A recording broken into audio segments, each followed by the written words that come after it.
আর মৎস্যকন্যাও সেই লাঠিটাকে শক্ত করে ধরে নেয়।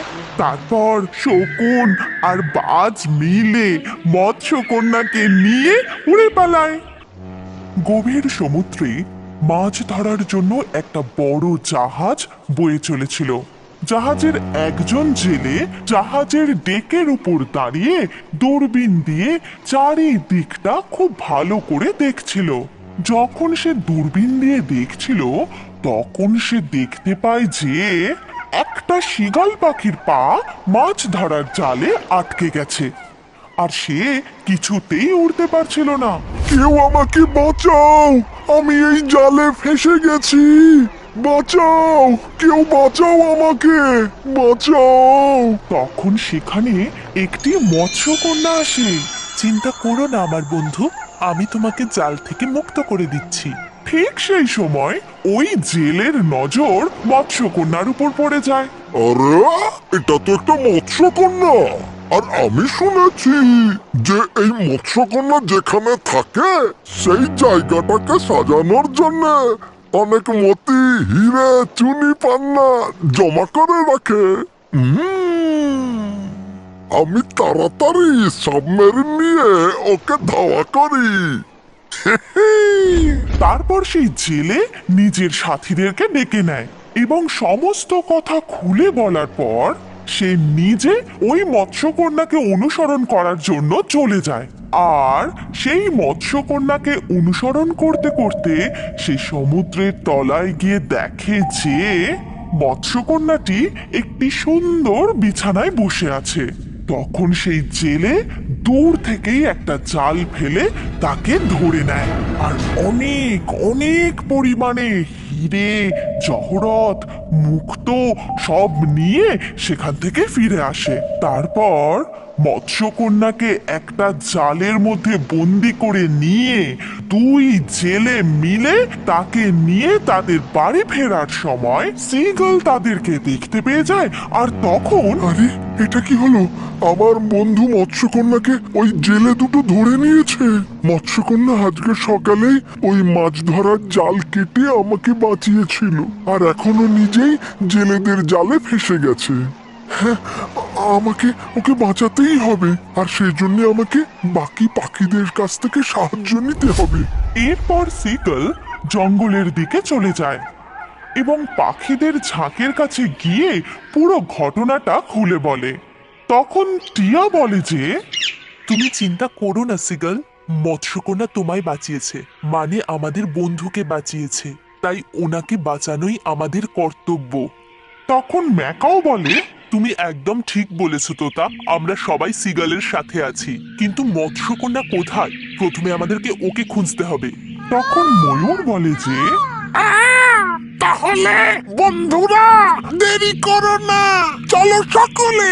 হ্যাঁ হ্যাঁ, চলো চলো, আমরা সবাই চারদিকে ভালোভাবে খুঁজি।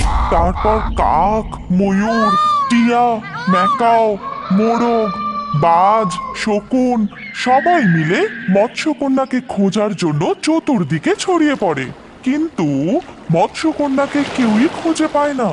তখন সবাই আবার ফিরে আসে। তারপর শিগলকে বাজ বলে না ভাই সিগাল, আমি তো মারমেডকে কোথাও দেখতে পেলাম না। হ্যাঁ, আমিও দেখতে পেলাম না। তখন ময়ূর বলে যে কিন্তু আমরা চুপচাপ বসে থাকতে পারি না, কিছু আমাদের করতেই হবে। শকুন, কিছু করো তুমি। আমার মনে হচ্ছে কেবলমাত্র ফুলপরি আমাদের এই সমস্যার কোনো না কোনো উপায় বলতে পারে। তাহলে ঠিক আছে, চলো আমরা সবাই ফুলপরির কাছে যাই। এই কথা বলে সবাই মিলে ফুলপরির কাছে যায়। আর সেখানে গিয়ে টিয়া বলে যে ফুলপরি, ফুলপরি, ফুলপরি তুমি কোথায়? কি হয়েছে টিয়া, তুমি আমাকে ডাকছো কেন? আমাদের বন্ধু মৎস্যকন্যাকে দুজন মাঝে ধরে নিয়ে গেছে, আর আমরা ওকে খুঁজে পাচ্ছি না। মৎস্যকন্যাকে খুঁজে বের করতে আমাদের সাহায্য করুন। ঠিক আছে, তোমরা সবাই আমার সাথে এসো।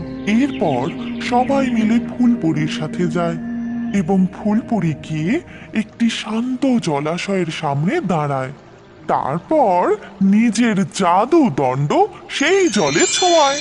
তারপর সে সেই জলের দিকে তাকিয়ে বলে যে মৎস্যকন্যাকে ওই দুই জেলে মিলে একটি বড় কাঁচের জারে বন্দি করে রেখেছে। আর তারা যখন মৎস্যকন্যাকে ধরতে গেছিল তখন সেখান থেকে তারা অনেক হিরে, মুক্ত আরো অনেক দামি দামি রত্ন তারা নিয়ে এসেছিল। আর এখন তারা দুজন মৎস্যকন্যাকে বলছে যে শোনো জলপরি, আমি জানি যে তোমার কাছে অনেক হিরে মতির খবর আছে। আমাদের শুধু সেই জায়গাটার ব্যাপারে বলে দাও। তোমরা ভুল ভাবছো, এরকম কোনো জায়গা হয় না।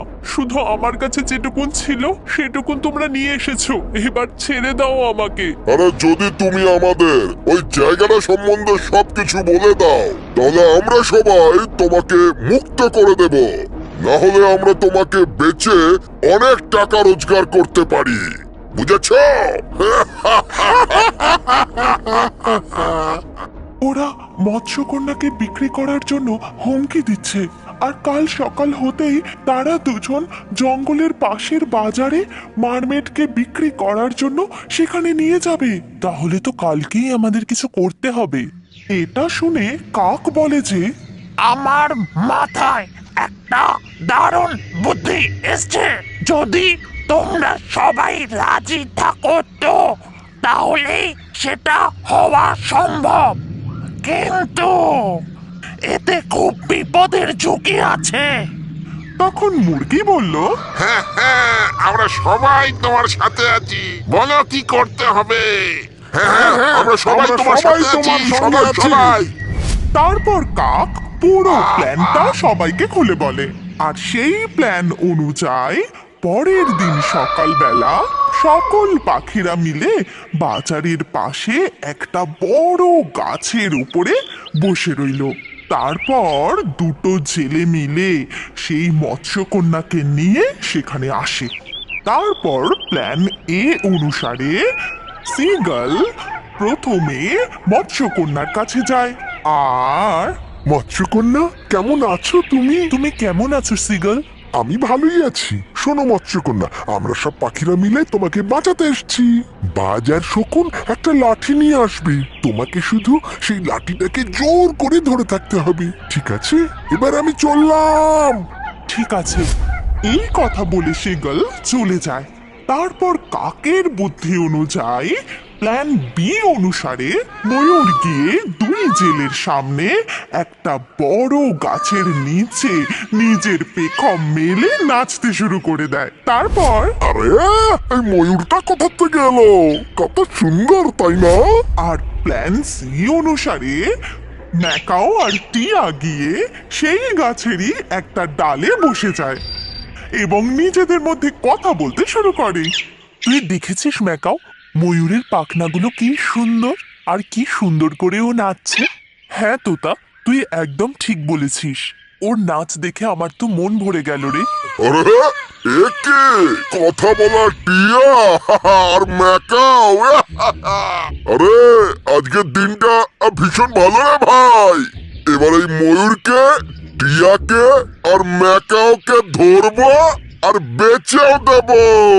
হ্যাঁ হ্যাঁ, তুই গিয়ে ওই ময়ূরটাকে ধর, আর আমি গিয়ে ওই টিয়া পাখি আর ম্যাকাওটার উপর জাল ফেলছি। তারপর দুই জেলে মিলে ওই তিনটি পাখিকেই ধরার জন্য এগিয়ে যেতে থাকে।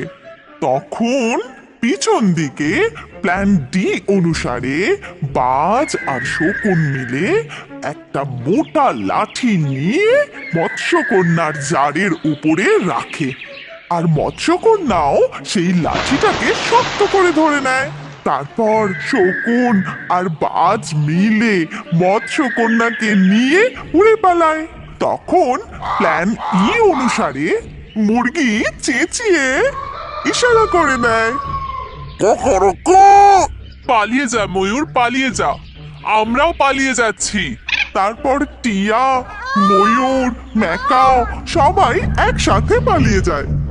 আর একেবারে সমুদ্রের ধারে পৌঁছে মৎস্যকন্যাকে সেখানে ছেড়ে দেয়। তখন মৎস্যকন্যা বলে, আপনাদের সবাইকে অনেক অনেক ধন্যবাদ বন্ধুরা। আপনারা সবাই আমার প্রাণ বাঁচিয়েছেন। আমি আপনাদের সবার কাছে কৃতজ্ঞ থাকব। আমরা সবাই তোমার বন্ধু, আর বন্ধুদের কর্তব্য হলো যে সে সব সময় তার বন্ধুদের রক্ষা করবে। যদি আপনাদের কখনো আমাকে প্রয়োজন পড়ে তাহলে আমি নিশ্চয়ই আসব।